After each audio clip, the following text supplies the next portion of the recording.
दोस्तों, प्रतियोगी परीक्षा में और विशेष रूप से मुख्य परीक्षा की बात करूं सिविल सेवा की, राज्य लोक सेवा आयोग की, तो उत्तर में क्रमिकता होनी बहुत ज़्यादा जरूरी है। आप कहोगे साथ उत्तर में क्रमिकता नहीं हो तो क्या फ़र्क पड़ जाए, पॉइंट जो तीसरे नंबर पे वो पहले नंबर पे चला जाए, पहले वाला तीसरे पे चला जाए। दोस्तों बहुत ज़्यादा फर्क पड़ता है ना। प्राथमिकता का क्रमिकता का मतलब ये होता है, मैं कहता हूँ घर में आपको सबसे ज़्यादा पसंद कौन है, तो पहले नंबर का मतलब पहला नंबर होता है ना।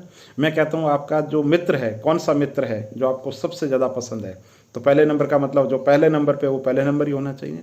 आप यूँ समझिए मुगल साम्राज्य के पतन का कारण पूछे और आप पहले नंबर पे लिख दो साहब औरंगजेब जिम्मेदार था, तो औरंगजेब जिम्मेदार था लेकिन पहले नंबर पे तो जिम्मेदार नहीं था ना।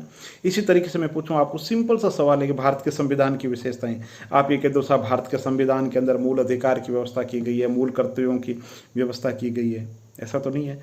टेक्स्ट बुक के अंदर आप देखोगे तो पहला जो पॉइंट है ये नहीं होगा, पहला पॉइंट अलग होगा कि भारत का संविधान लिखित संविधान है, बड़ा संविधान है, इस तरीके की एक फ्रेमिंग होती है, एक कालानुक्रम होता है, एक सीक्वेंस होता है, एक क्रम होता है ना। विज्ञान के अंदर आप देखेंगे तो विज्ञान के अंदर सबसे पहले हम श्वसन तंत्र तो नहीं पढ़ते हैं ना, एक सीक्वेंस होता है कि साहब पहले ये आएगा फिर ये आएगा, है ना। चाहे रसायन विज्ञान हो, कोई भी हो, तो इसी तरीके से मुख्य परीक्षा के अंदर भी जब आप उत्तर लिखोगे ना, चाहे विज्ञान प्रौद्योगिकी के लिख रहे हो, चाहे इतिहास के लिख रहे हो, चाहे संविधान के लिख रहे हो, एक क्रमबद्धता होनी बहुत ज़्यादा जरूरी है। जो पॉइंट पहले नंबर पे है वो पहले नंबर पे होना चाहिए, जो दूसरे नंबर पे है वो दूसरे नंबर पे होना चाहिए। कुछ जगह तो फिक्स है, वहाँ तो आप कुछ कर भी नहीं सकते। कैसे नहीं कर सकते, नंबर ही कट जाएंगे। जैसे आपसे फिलोसॉफी में अष्टांग योग पूछे तो यम नियम आसन प्राणायाम प्रत्याहार धारणा ध्यान समाधि, तो एक सिक्वेंस ही वैसे ही है ना। अब आप यूं सोचो इसको दूसरे तरीके से, मैं ये पूछूं कि भारत की विदेश नीति का विकास, ठीक है।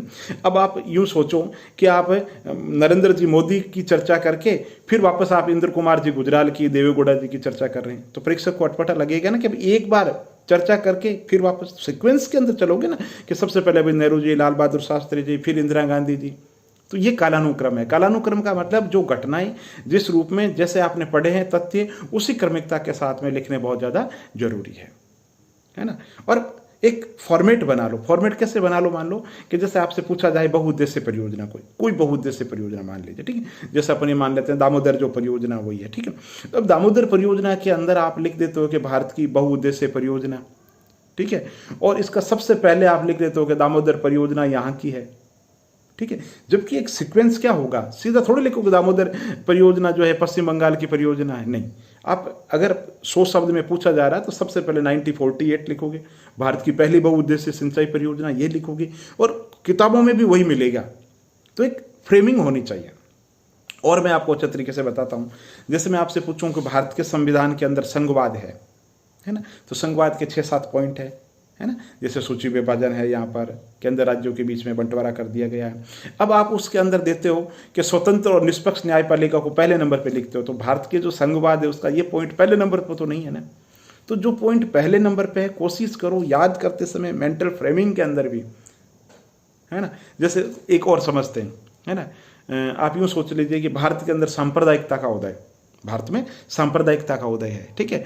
तो उसमें एक ये भी आता है कि हिंदू महासभा की स्थापना और हिंदुत्ववादी जो संगठन है उनकी स्थापना हुई, उसकी प्रतिक्रिया के अंदर मुस्लिम लीग और जैसे दूसरे संगठन हुए, उससे सांप्रदायिकता को बढ़ावा मिला। तो ये हिंदुत्ववादी जो संगठन है, ठीक है, ये पॉइंट हो सकते हैं लेकिन ये पहले नंबर पे नहीं हो सकते। बस मेरे कहने का मतलब इतना ही है, मुख्य परीक्षा में जब भी अभ्यास करो, जो कालानुक्रम है, जो घटनाएं हैं जिस रूप में है, तथ्य जिस रूप में, उसी को उसी नंबर पे रखने की कोशिश करो।